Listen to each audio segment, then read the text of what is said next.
তো এখন আমি হচ্ছে রওনা দিতেছি আমার কার নিয়ে সাংহাইয়ের দিকে।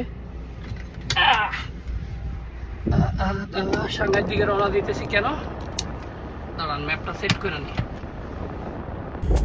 এখন 6:05 বাজে, আমি 6:40-এর ভিতর পৌঁছায় যাব according to the map. And আমি হচ্ছে সাংহাই যাচ্ছি। আবার কেন যাচ্ছি, আমি যাচ্ছি আমার ফিলিপিনের ভিসা নেওয়ার জন্য। ভিসা নেওয়ার জন্য কেন বললাম, লাস্ট টাইম হচ্ছে আমি ভিসার ডকুমেন্ট সাবমিট করে আসছিলাম। তো ডকুমেন্ট সাবমিট করার পরে ওরা আমাকে বলছে যদি ভিসা পাই বা না পাই আমাকে কল দেওয়া জানাবে। যদি ভিসা পাই আমি আমার পাসপোর্ট নিয়ে যাব, ওরা আমার পাসপোর্ট রেখা দিবে, স্টিকার মারা দিবে যেহেতু এটা স্টিকার ভিসা। আর যদি আমি ভিসা না পাই তাহলে বলবে তুমি ভিসা পাও নাই, অ্যান্ড কি তোমার আর যাওয়া লাগবে না। তো এই তো আগের বার ডকুমেন্ট সাবমিট করলাম, তারপর তারা ফোন দিয়া বললো তোমার ডকুমেন্ট অ্যাপ্রুভ হয়েছে, বাট এক সপ্তাহ আগে বলছে। আমি এক্সাম ছিল, যাওয়ার সময় পাই নাই। তো আজকে সময় করলাম, এখন যাইতেছি। হোপফুলি এভরিথিং স্মুথলি হবে। আজকে আর্জেন্টিনা ইংল্যান্ডের ম্যাচ ছিল, এই কারণে কি করলাম, প্রথমে আমি ট্রেনের টিকিট কাটছি 12টার। তো 12টার দিকে কাটলে আমার সকালে দেখা গেছে 10টায় উঠা লাগতো, 10টা-10টায় উঠা রেডি টেডি হয়ে যাওয়া লাগতো। পরে চিন্তা করলাম আর্লি সকালের কাটি, যেহেতু ঘুম টুম হবে না, আর্লি সকালের কাটার পরে ম্যাচ দেখাই বের হয়ে যায়। তো এই প্ল্যানটা ভালো ছিল, ম্যাচ দেখা বের হয়ে গেছি। আর ট্রেনের টিকিট স্লিপিং কোচের কাটছি, স্লো ট্রেনের 3 ঘন্টা লাগবে, বাট টাকা বেশি দিয়ে স্লিপিংয়ের কাটছি যেন সফর ঘুমায় যাইতে পারি, যেহেতু এখন ঘুমাই নাই, পরে যেহেতু ঘুমাইতে পারি। তো আমি এখানে স্টেশনে চলে আসছি, কয়টা বাজে, 6:38-এ। কিন্তু আমি গাড়ি এখানে রাখবো না, তার কারণ হচ্ছে আমি নিচে গিয়ে পার্ক করব। আগের জায়গাতে এখানে গাড়ি পার্কিং করছি, মানে কিন্তু পছন্দ হয় না জায়গাটা। আমি যখন আসছি ভাবছিলাম পুরোটা ভরা, এখন দেখি যে এদিকে পিছনে জায়গা আছে, আমি সরাই নিব যেহেতু আমার হাতে টাইম আছে। এটা 51 বাজে আর 7:20-এর ট্রেন। যে স্টেশন ঢোকার পর প্রসেসিং করতে যতক্ষণ সময় লাগে এই তো।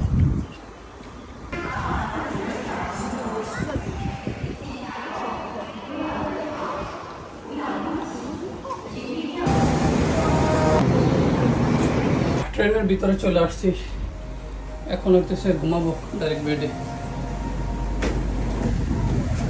তো আমার একদম প্রথম বগিতে।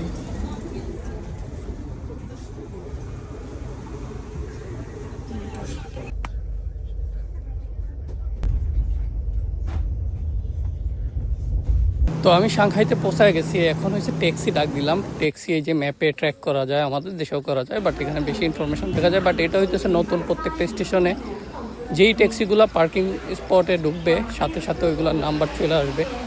ইভেন আপনি ট্যাক্সির ওয়েটিং টাইম পর্যন্ত এখন আপনি দেখতে পারবেন। প্রায় ম্যাক্সিমাম রেল স্টেশনগুলো এটা নতুন ইনস্টল করছে।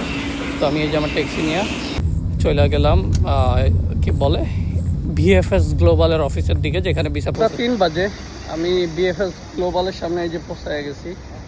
আমার ভাড়া হচ্ছে 35 RMB, যেটা মেট্রোতে 3 RMB লাগতো। বাট বুঝেনি তো, ঘুম ভালো হয় নাই, তো কিছু করার নাই। মেট্রোতে হাঁটাহাঁটি হইতো কিছুটা, এই কারণে এটাতে আসে। সিরিয়াল নিয়ে নিলাম আবারও, আর ডকুমেন্ট কিছু আনি নাই, জাস্ট মানি রিসিট আর পাসপোর্ট, কারণ এর আগেই সব ডকুমেন্ট দিয়ে দিছি। আমি কী কী দিছি এটা পরে বলতেছি। এ হইতেছে ফিলিপিনের অফিস, অনেকগুলো কান্ট্রির অফিস আছে। আর আমি এর আগে 78 RMB কুরিয়ার আর 138 RMB অ্যাপয়েন্টমেন্ট ফি দিছিলাম। এরপর কি কি ডকুমেন্ট দিলাম ওইটা দেখাইতেছি। এই ফির পরে হইতেছে এই যে আমার ভিসা ফর্ম, পাসপোর্টের ফটোকপি, তারপরে হইতেছে এটা আমার অ্যাডমিশন নোটিস ভার্সিটির থেকে নিছি। এটা হলো আমার আর্নিং সার্টিফিকেট, এটা হইতেছে টিন সার্টিফিকেট, এটা লাগে না, দিছি ইমপ্রেশনের জন্য। এটা হইতেছে আমার ট্যাক্স রিটার্নের সার্টিফিকেট। তারপর আমার ব্যাঙ্ক স্টেটমেন্ট 20,000 RMB না 30,000 25,000 RMB দেখাইছি মনে হয়, যেহেতু ছিল এত লাগে না, 10,000-এর নিচেও হয়ে যায়। তারপরে হচ্ছে ওদের ওয়েবসাইটের থেকে অনেকগুলো ডকুমেন্ট নিয়েছিলাম। এটা হইতেছে আইটেনারি, কই কই যাবো ওইটার প্ল্যান। তারপরে আইটেনারি অনুযায়ী আবার হোটেল বুক করছি, যেখানে যেখানে আইটেনারি দিছি ওই প্রত্যেক জায়গার হোটেল বুকিং দেখাইছি। আমি পারফেক্ট করার চেষ্টা করছি। তারপরে টিকিট বুকিং, এরপরে এই ডকুমেন্টগুলো ওয়েবসাইটে ছিল, এখানে জাস্ট আপনি ডাউনলোড করে টিক চিহ্ন দিয়ে দিবেন, ফিল আপ করবেন একটা অ্যাকনোলজমেন্ট ফর্মের মতো, যেটাতে সাইন করা লাগে বা ফর্ম ফিল আপ করা লাগে। এই তো মোটামুটি বেসিক অন্যান্য কান্ট্রিতে যে জিনিসগুলো লাগে ওইগুলাই। আর এইটা হচ্ছে সিকিউরিটি কোশ্চেনের পেপার, এখানে শুধু টিক দেওয়া লাগবে, দ্যাটস অল, এর বেশি কিছু লাগতেছে না আপনার। এই যে দেখেন এখানে লাগছে 304 RMB। এই যে বিএফএস এ কাজ শেষ, এখন ট্যাক্সি রাখছি, ট্রেন স্টেশনের দিকে ব্যাক করব। আর খরচপাতির হিসাব হইতেছে কি 500 RMB লাগছে আমার, 520 RMB লাগছে আমার ভিসার এখানে প্রসেসিং ফি, যার ভিতরে 178 RMB কি বলে ওদের বিএফএস এর যে সার্ভিস দিতেছে সার্ভিস ফি, 78 RMB হইতেছে আমার কুরিয়ার সার্ভিস ফি, 304 RMB হইতেছে ভিসা ফি। তারপরে মনে করেন 520-এর মতো এখানে। আবার সাংহাইতে আসা যাওয়ার খরচ যদি হিসাব করি, ট্রেনে 4 বার আসা যাওয়ায় প্রায় 400 RMB, যেহেতু আমি স্লিপারে আসছি। সিটে আসলে 50 RMB করে হইতো, বাট 100 করে 400 RMB। তারপরে আমার গাড়ি পার্কিংয়ে 2 বারে আরও 100 RMB, 500 RMB। তারপরে হইতেছে রেল স্টেশন থেকে এই বিএফএসের অফিসে আসা যাওয়া মিলে আরও 200, প্রচুর খরচ। 1220 আমি হিসাব করলাম প্রায় 22-23 হাজার টাকার মতো আমার এই ফিলিপিনের ভিসা প্রসেস করতে খরচ গেছে, যেটা আমি 7টা কান্ট্রি ঘুরছি, এই 7টার ভিতরে সর্বোচ্চ। তো ফিলিপিনের মতো কান্ট্রিতে, ইভেন জাপানেও এত লাগে নাই, ফিলিপিনের মতো কান্ট্রির জন্য প্রসেসিং ফি এত স্পেন্ড করা কি অর্ধি হয়েছে কিনা এটা চিন্তার বিষয়। তো আমি কাজ শেষ করে যথারীতি নানজিং ব্যাক করব, কারণ যেমনটা বলছি সাংহাই ঘুরছি, ঘোরার মতো মুড নাই। এর আগে 13 বাজে রেল স্টেশনে আমি পৌঁছায় গেছি, বাট আমার ট্রেন 2:30 বাজে, মানে 2 ঘন্টা এই ঘুম চোখে বসে থাকা লাগবে। 7-11 খুব পছন্দের আমার, সাংহাইতে বিশেষ করে দেখা যায়।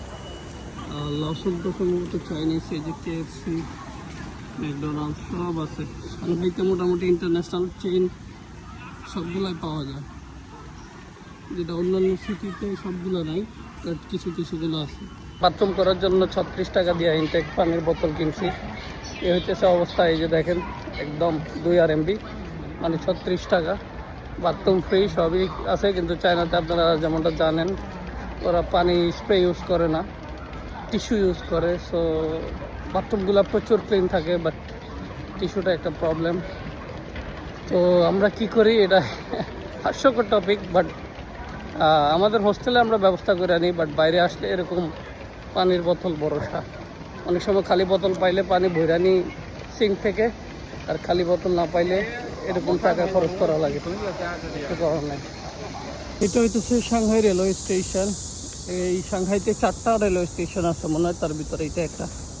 তো আমি এখন KFC বা ম্যাকডোনাল্ডসে গিয়ে খাওয়া দাওয়া করবো, কারণ আমার রেস্ট নেওয়ার জন্য টাইম লাগবে, যেহেতু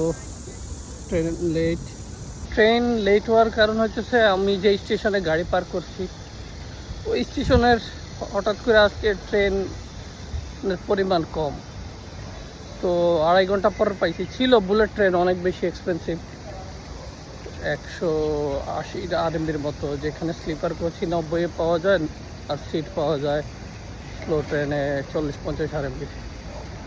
তো ওই কারণে 2 ঘন্টার টাইম আছে, আবার খিদাও আছে। সো একটু ফ্রেশ হয়ে নিলাম, এখন খাওয়া দাওয়া করে ওইখানেই রেস্ট নেব রেস্টুরেন্টে, কারণ রেস্টুরেন্টের পাশেই স্টেশন। দেন টাইম হলে চলে আসবো স্টেশনে।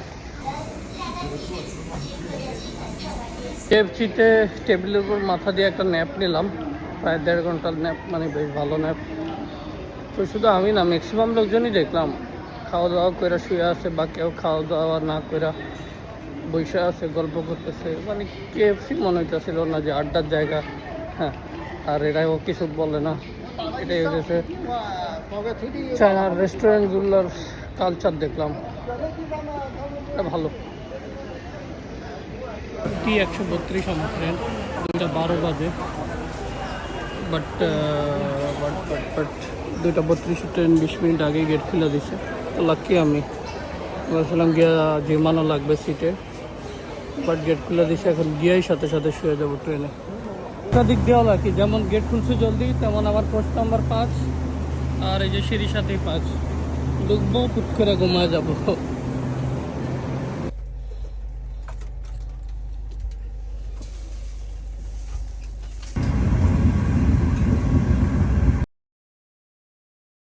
তো আমি চলে আসছি স্টেশনে। এখন আমার কার কই পার্ক করছি এটা দেখতেছি। কার কই পার্ক করছি ওটা জানি, বাট স্টেশনটা অনেক বড়, গেট অনেকগুলা।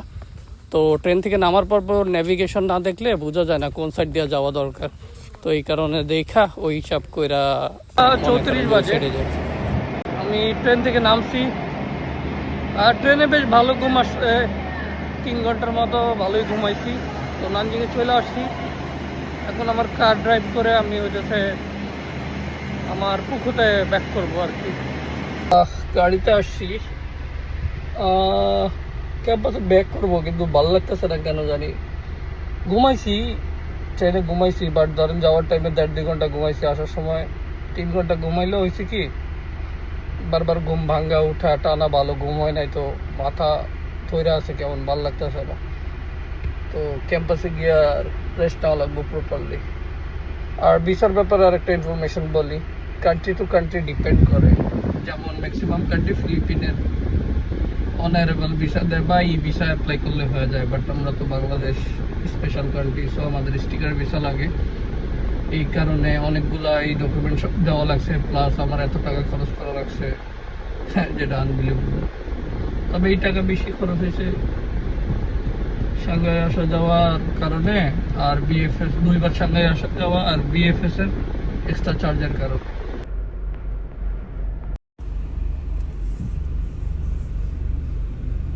আমি এখন নানজিং গেটের সামনে।